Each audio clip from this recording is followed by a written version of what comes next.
Good morning, student. Today we will discuss about the gel electrophoresis.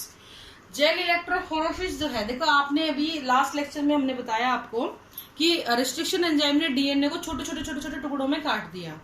Now the question is कि हमें जिस size का टुकड़ा चाहिए, क्योंकि वो तो रैंडमली काटेगा, कोई बड़ा कोई छोटा कोई बहुत बड़ा, तो हमें अपने हिसाब से उनको सेपरेट करना होगा. We have to arrange them in from broad large to small, या बड़े से छोटे के उसमें सीक्वेंस में हमको अलग करना पड़ेगा. तो उसको सेपरेट करने के लिए जो हम टेक्निक यूज करते हैं, the name of the technique is gel electrophoresis. तो this technique is used for gel electrophoresis is used for separation and isolation of DNA fragment. ठीक है, इसलिए इसको यूज किया जाता है. क्वेश्चन बोर्ड में जब भी आता है ना, तो ये क्वेश्चन ऐसे ही आता है. ये वाली लाइन लिखी मिलेगी आपको, write a technique which is use to separate और isolate the fragment of DNA. Now इसका बेस क्या होता है बेटा, यहाँ पे हम लोग एक इलेक्ट्रिक फील्ड को यूज करते हैं. We use electric field to separate DNA stand. अब क्वेश्चन ये आता है कि इलेक्ट्रिक फील्ड की क्यों जरूरत पड़ेगी. As you all know that DNA have negative charge. पढ़ के आए हो आप लोग लास्ट ये मॉलिक्यूलर वाले चैप्टर में. डीएनए के ऊपर नेगेटिव चार्ज होता है, और इसको नेगेटिव चार्ज डीएनए को जब आप किसी इलेक्ट्रिक फील्ड के अंदर आप अप्लाई कर देते हो, तो ये मूव करता है. नेगेटिव चार्ज एनोड की तरफ जाएगा, पॉजिटिव चार्ज कैथोड की तरफ जाएगा. तो इस तरीके से हम लोग इनको सेपरेट कर सकते हैं. इसके लिए हम लोग एक प्लेट तैयार करते हैं जेल इलेक्ट्रोफोरेसिस करवाने के लिए. सॉरी, एक प्लेट तैयार करते हैं जिसके अंदर हम लोग सारे के सारे आपने जो टुकड़े रेस्ट्रिक्शन एंजाइम की हेल्प से काटे हैं ना, जैसे आपका सैंपल नंबर 1 हो गया, 2 हो गया, 3 हो गया, 4 हो गया, 5 हो गया, इनके आगे छोटे छोटे वेल बने होते हैं. ये सिमिलर साइज के होते हैं बेटा. इन वेल्स के अंदर हम लोग अपने डीएनए का जो सैंपल है उनको डाल देते हैं. अब डीएनए का जो स्टैंड होगा, यहाँ पे होता है आपका पॉजिटिव चार्ज, ठीक है, यहाँ पे होगा नेगेटिव चार्ज. तो आपको पता है क्योंकि डीएनए का नेगेटिव चार्ज होता है, ये धीरे धीरे मूव करना शुरू कर देगा.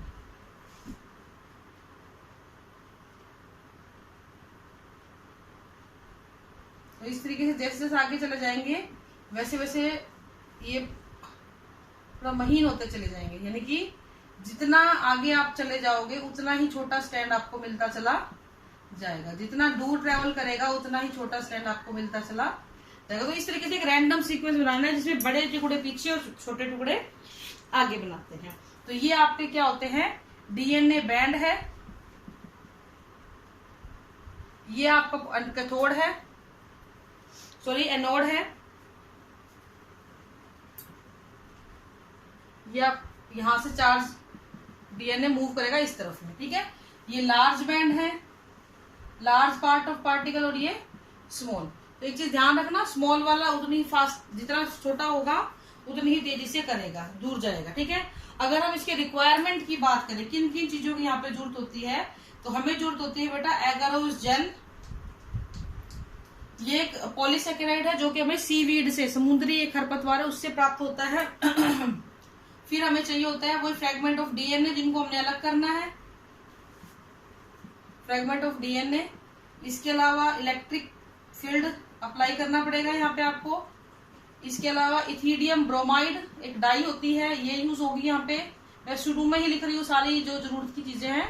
और फिर आपका आएगा यूवी लाइट. तो these are the basic pre request of this process. तो बेस प्रिंसिपल क्या है, प्रिंसिपल इसका टेक्निक का यही है कि आप लोग इलेक्ट्रिक फील्ड के अंदर डीएनए पार्टिकल को छोड़ देते हो, लार्जर पार्टिकल और स्मॉलर पार्टिकल मूव करना शुरू करते हैं. As you all know that the DNA have the negative charge, so they move toward the positive and.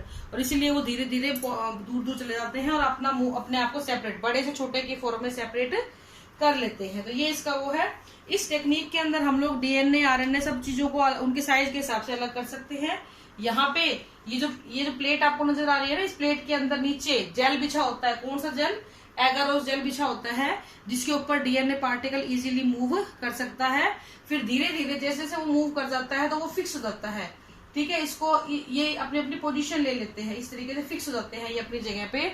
अब इसको हम लोग क्या करेंगे बेटा, फिक्स होने के बाद जैसे ही आप इस मैट्रिक्स को देखते हो, इसमें जो बड़ा पार्टिकल होगा वो बहुत दूर मूव नहीं कर पाएगा, लेकिन जो छोटा पार्टिकल होगा वो दूर तक चला जाता है बड़ा इजीली।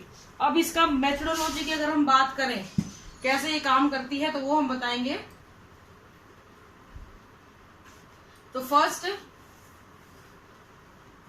ये जैसे डीएनए फ्रेगमेंट ही है, इनको हमने डाला जेल प्लेट के ऊपर। कौन सी जेल है, एगारोस जेल है, उस जेल प्लेट पे डाला।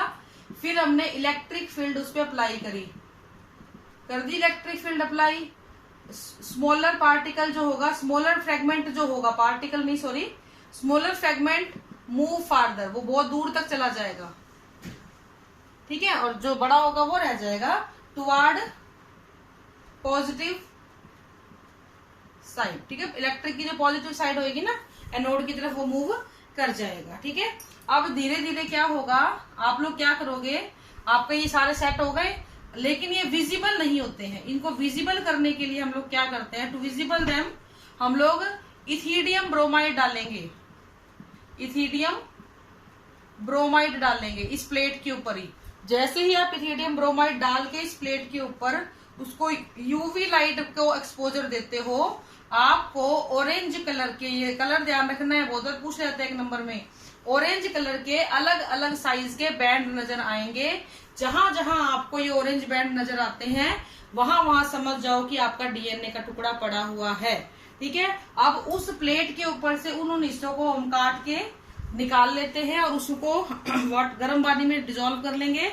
जो जेल है वो अलग हो जाएगी और जो डीएनए है वो अलग हो जाएगा, और इस प्रोसेस को हम लोग बोलते हैं इल्यूशन।